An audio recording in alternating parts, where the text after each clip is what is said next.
আসসালাম।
টাও দেখতে অনেক সুন্দর। এখানে একটা ঘটনা ঘটে গিয়েছিল। এখানে আমাদের সামনে যে কারটা দেখছেন, এই কারটা সিরিয়াল বাই ছিলাম আমরা, কিন্তু হঠাৎ করে এটা মানে সিরিয়াল ব্রেক করে টোল না দিয়েই চলে যাচ্ছিল। তো তাড়াতাড়ি ওনাদের যে স্ট্যান্ডটা থাকে, স্টপের স্ট্যান্ড, তো ওই স্ট্যান্ডটা ওনারা ফেলে দেয়। তো সাথে সাথে কারটাও স্টপ হয়ে যায়। তখন তাদের যারা আশেপাশে যে কর্মচারীগুলো ছিল তাদের দেখলাম আহ ওনার সামনে থেকে ওনার বিলটা নেয়। তো এইটাই আমরা জাস্ট অবাক হয়ে গেলাম যে দেখতেই পাচ্ছেন যে উনি চলে যেতে চাচ্ছিল, বাট কেন এটাই বুঝতে পারছিলাম না। আমাদের গাড়িটাও থামিয়ে বলছিলাম যে ওনার কি অনেক তাড়া নাকি, উনি রুলস ব্রেক করে কেন যাচ্ছিল।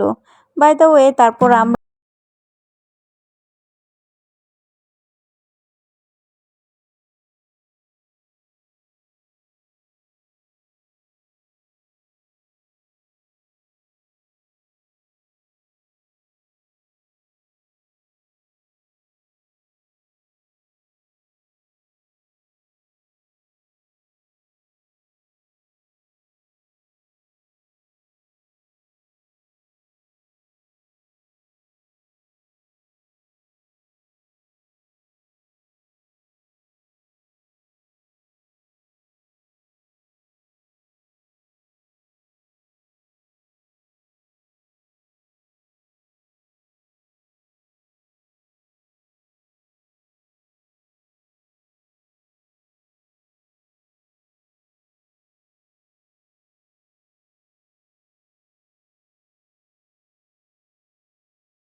করা আমার কাছে মনে হয় দরকার। আমি যতবারই যাই এক একবার এক একটা যে ফার্স্টবার যখন গিয়েছিলাম তখন আপনাদের বলেছিলাম আমি নিরালাতে গিয়েছিলাম। সো এবার যখন গেলাম তখন রূপালী ইলিশে গিয়েছি।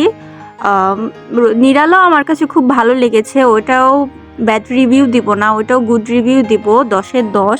ওটার খাবারের টেস্টটাও খুব ভালো ছিল। বাট এইবার যে রূপালী ইলিশ এটা খাবার আসার পর আর খাওয়ার পর বলতে পারবো যে কতটা ভালো। সো সবাই মিলে ওয়েট করছি কখন আমাদের খাবার আসবে। এটা একটা সুন্দরতম মুহূর্ত, কারণ যখন নিজে মাছটা সিলেক্ট করে দিবেন তখন ওয়েট করাটা অনেক ভালো লাগে যে কখন এটা রান্না করে আনবে। তো এখানে আমার ছেলে দোলনা দেখে তাড়াতাড়ি গিয়ে বসে পড়েছে, সে দোলনা খাবে। সে দোলনা দেখলেই পাগল হয়ে যায়, এত পছন্দ করে, দোলনার জন্য খুব বায়নাও করে আমার কাছে। তো এখানে দোলনা পেয়েছে, সে বসে পড়েছে, বারবার বলছিল আম্মু আমাকে দোল দাও। তো আমি তো ভিডিও করছিলাম, একটু ব্যস্ত ছিলাম, তাই আমি অন্যদিকে চলে যাচ্ছি, ছেলেকে একটু সময় দিতে পারছিলাম না। তো ছেলের মতোই অনেক আনন্দ করছে, চিল করছে। আমার ছেলে অলওয়েজ নিজের মতোই অনেক আনন্দ করে, আমার কাছেও এটা দেখতে খুব ভালো লাগে। এখানে আমার ছেলে এবং আমার বড় বোনের ছেলে অনেক এনজয় করছে।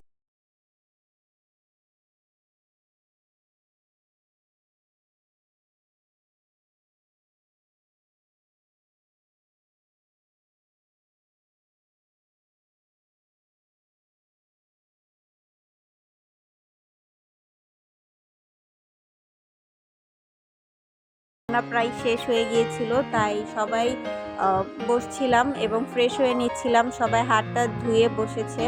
তো এখন পাল্লা হলো খাবার আসার অপেক্ষায় আছি। অনেক অপেক্ষার পর অবশেষে খাবার চলে আসছে। সো ইয়ামি, দেখেই মানে পেট ভরে যায় এরকম খাবার। দেখতে এত ইয়ামি লাগছিল, তাদের রান্না এত মজা, প্লাস তাদের সার্ভিস খুবই ভালো ছিল। আর প্রতিটা ভর্তার টেস্ট জাস্ট ওয়াও, মানে এতটা সুস্বাদু, এতটা মজার ছিল, প্রত্যেকটা খাবার জাস্ট ওয়াও।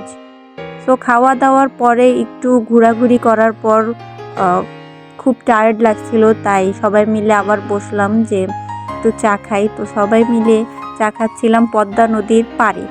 তো নদীর পাড়ে বসে চা খাওয়ার ফিলিংসটা খুবই ভালো ছিল, মানে এতটা ভালো লাগছিল। এখানে আমার ছেলে খুব আনন্দ করছিল, যে মানে সে খুব মজা পাচ্ছিল, কারণ নদীর পাশে বসে ঠান্ডা বাতাস এবং তার পাশে চা নিয়ে বসাটা খুবই ভালো লাগছিল।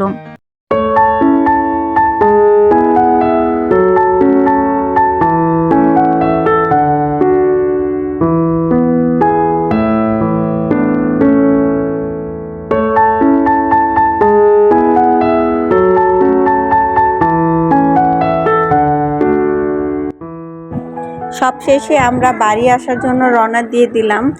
সো অনেক টায়ার্ড লাগছিল যদিও সবার, তারপরও যেহেতু অনেক রাত ছিল খুবই ভালো লাগছিল, কারণ অনেকটা আনন্দ করেছি, অনেকটা এনজয় করেছি। ওইখানে বাচ্চারা অনেক খুশি হয়েছে, সব থেকে বেশি আনন্দ করেছে বাচ্চারা, এটাই সব থেকে বেশি পাওয়া ছিল। সো আসার সময় আমাদের জোহান বাবা বায়না করছিল সে ড্রাইভ করবে, সে তার বড় বাবার সাথে বসে। তো তার কান্নারিতে তাকে দিয়ে দিলাম, দেখতে পাচ্ছেন সে কোলে বসে ড্রাইভ করছে এবং এত খুশি ছিল, সে এতক্ষণ কান্না করছিল, কিন্তু যখন তাকে কোলে বসিয়ে দিলাম তখন সে অনেক খুশিতে বসে বসে ড্রাইভ করছে, হর্ন বাজাচ্ছিল, এটা করছিল। সো এই মুহূর্তটাও অনেক মেমোরেবল, কারণ সে বড় হলে দেখবে সে ছোটোবেলায় কতটা আনন্দ করেছিল। সবাইকে অনেক অনেক ধন্যবাদ এতক্ষণ তানজিলা ব্লগের সাথে থাকার জন্য, এবং সবাই ভিডিওটি লাইক, সাবস্ক্রাইব এবং কমেন্ট করতে ভুলবেন না। তো আজকের ভিডিও এখানেই শেষ করলাম, আগামী ভিডিওতে অবশ্যই আবার সবার সাথে কমিউনিকেশন হবে। সো আল্লাহ হাফেজ এবং গুড বাই।